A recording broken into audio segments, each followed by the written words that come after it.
We have a de minimis rule in the UK and in the EU. I think it's worth pointing out. But in the US, it's particularly high. It's $800. What's going to happen is you could previously send stuff in, no tax. Now you're going to have to pay some duties on parcels going in. This is kind of like Brexit. Definitely has Brexit vibes. Clearly not enough people are talking about it. Maybe look at it as an opportunity, right? Don't do this. You've got to look at the silver lining. That's why I call you Mr. Upside. Got to look at the upside.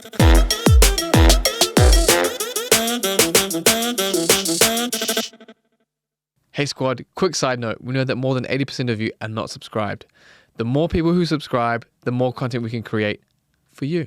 And the happier we'll be here.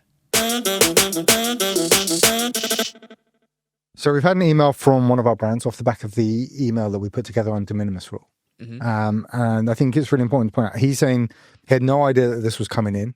25% of his sales are from US, and this is where he's shipping from the UK out to the US. So UK to the US, 25% of the sales. Yeah, 25% of his revenue and is impacted by this. And if we hadn't brought it up, he would probably have ended up somewhere in the beginning of October with a bill for, I wouldn't even like to think of what the number would have been, but at least £10,000 plus, More, yeah. Probably more.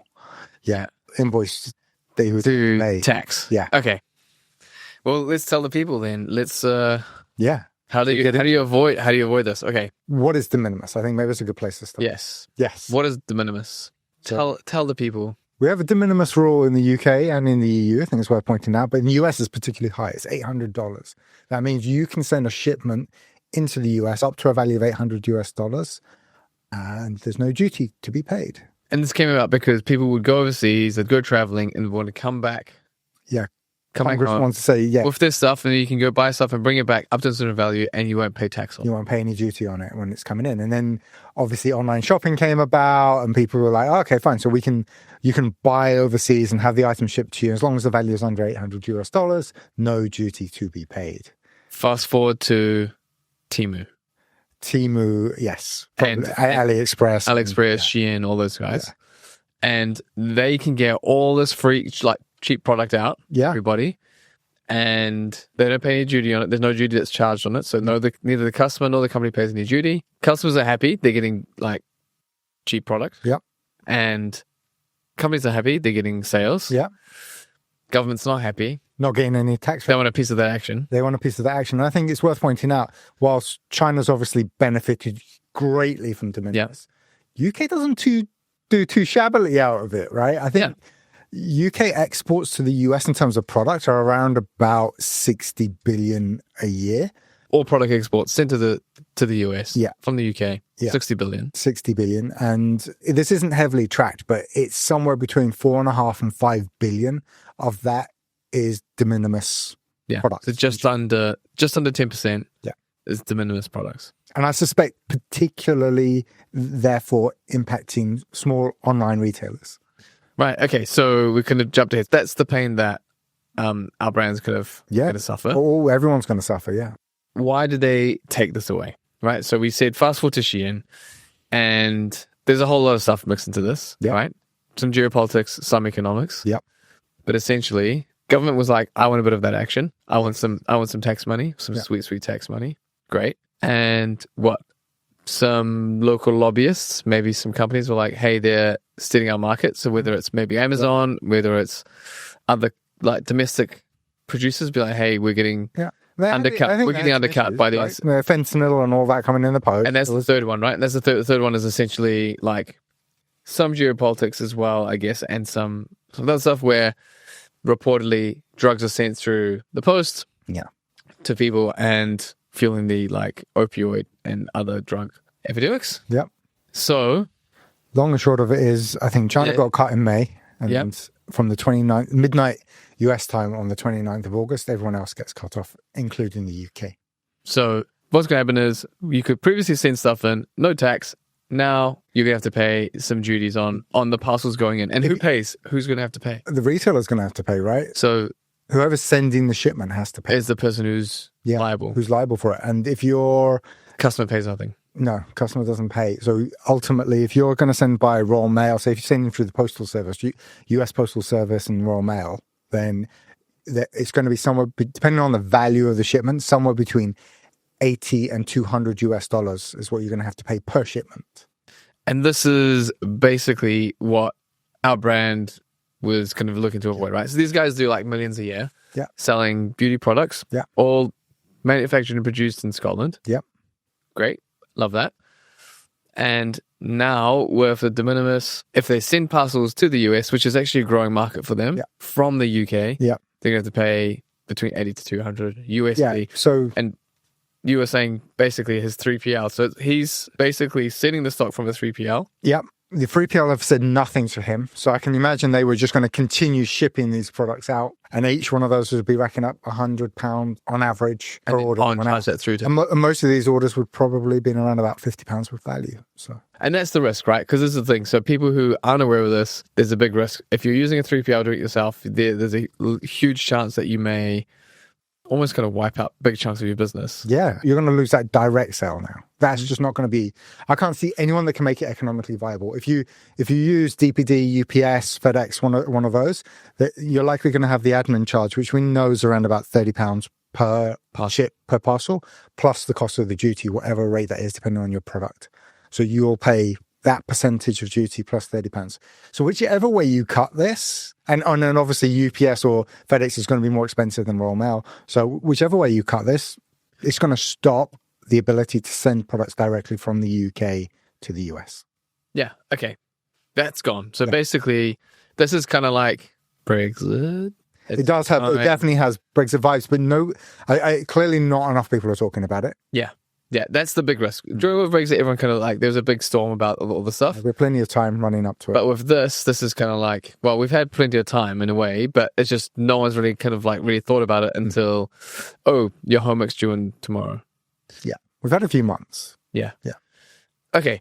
Right. So what can you do about it? For the people. Yeah. What can they do about it? Realistic way that you can deal with this. You can't ship from here because the fees and the tax. Do it on a per order basis from here. Wipe it out. Yeah. So if you do want to keep US customers and send parcels to customers, make the sales on your website or anywhere else, but you want to send to customers in the US, what you're going to have to do is have stock in the US. Yeah. You're going to have to bulk ship it.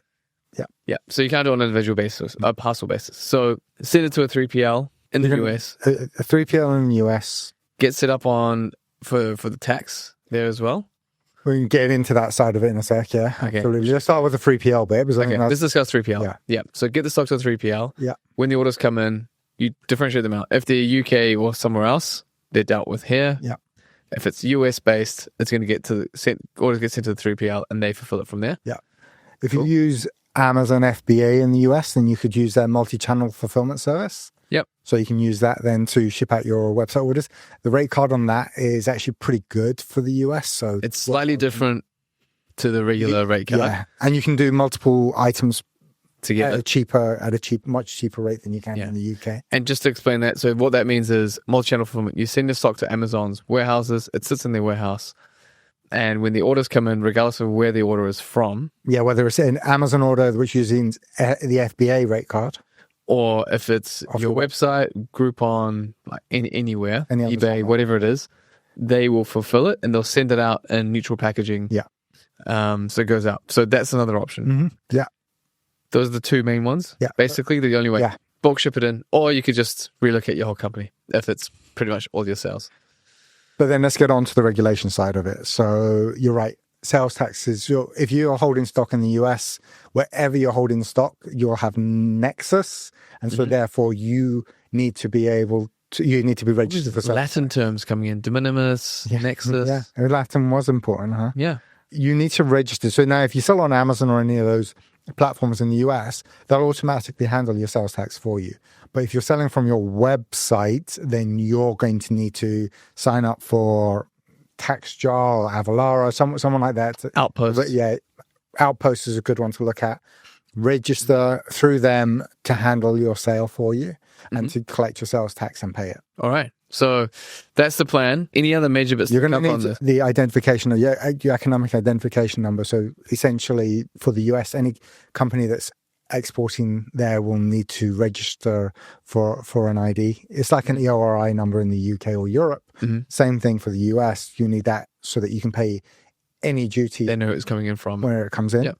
You will almost certainly also have to have US compliant labeling and packaging. That's going to be really important too. Yeah. I mean, it's going to be how you know that from food services, so that's what FDA, right? Yeah.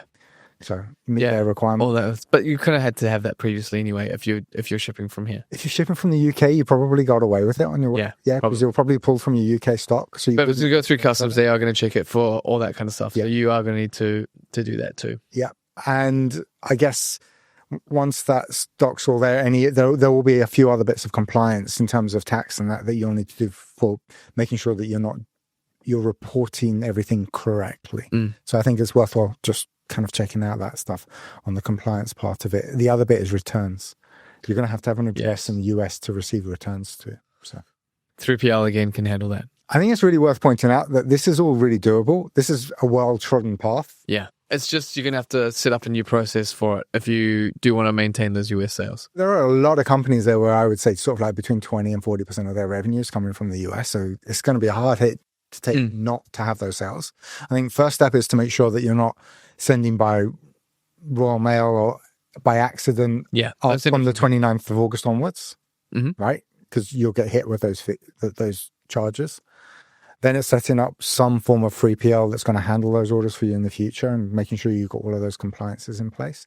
But I think you can maybe look at it as an opportunity, right? Don't do this. You've got to look at the silver lining. I hate this kind of like this as a condescending move on it. I don't like that. It's not condescending. It's to say it's a chance to kind of level up. Right? Well, look, right. So if you've been selling to the US kind of by accident, right? Just like doing it at a distance, right? Let's look at what that means. Chances are your delivery time's being longer than it would be if you're US based, right? If you've got a shorter delivery time, you can offer better customer service. You get more. You get higher conversion rate. Yeah, so you can kind of lean into it. And I think, to be fair, given the fact you're going to have to do compliant packaging, that you're going to have to do the sales tax stuff and everything, you're going to have a larger overhead for your US. So you need to justify that. And I think the only way you do that is by increasing the revenue that goes through it. That's why I call you Mr. Upside. Got to look at the upside. All right, guys. Any other questions? Feel free to reach out. We're happy to help you and support you if you need it. You also call podcast upside as well, you know. Oh, yeah. Who knew? See what we did there. All right. Cool. Stay awesome, team. My love. One love.